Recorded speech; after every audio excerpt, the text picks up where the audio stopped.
If you have a broken arm, you've got a sling on, and if you've got a broken leg, you've got crutches. But if your head's kind of broken, nobody sees that. I was diagnosed with bipolar affective disorder. I was diagnosed in 2004 with schizoaffective disorder. There's been quite a few jobs I've had to quit over the years because there's not the understanding. People don't choose to have a mental illness. If I was diabetic, we wouldn't be having this conversation. Earlier in my years of the diagnosis, I was in a situation where I was like a sole proprietor, I suppose, in an extended hours business, and I spent too much time working. As a result, my family suffered, my illness suffered, I was hospitalised on various occasions, and I had to make changes to my life. 3 years ago, I was unable to leave the house on my own due to social phobia and anxiety and depression. Learning to live life without drugs was like learning to walk again. There's 1 in 5 people living with mental illness, but the statistics actually say that 1 in 2 people will live with the mental illness in their lifetime. I think that the stigma of mental illness is that it's this lifelong thing.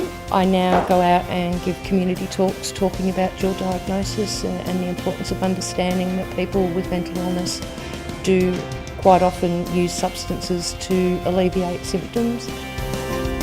The whole purpose of MIFQ and a recovery-oriented practice is to support people to live the life of their choice and to live without services.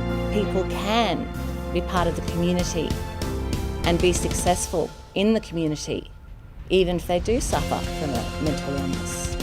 You don't need to be free of symptoms to recover.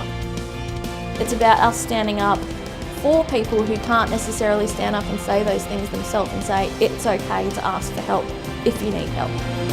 I've never been scared to speak out and say that I have bipolar. I think the more people that know, it allows the community a greater awareness of what mental health is. I would not be where I am today if I didn't have a supportive family, and definitely without the support from MIFQ. We find that by supporting carers to have those boundaries and communicate effectively with the people that they care for and have something in their own life, we have better success with individuals with mental health issues. Just having the support of someone who has faith in you when you don't have faith in yourself, priceless.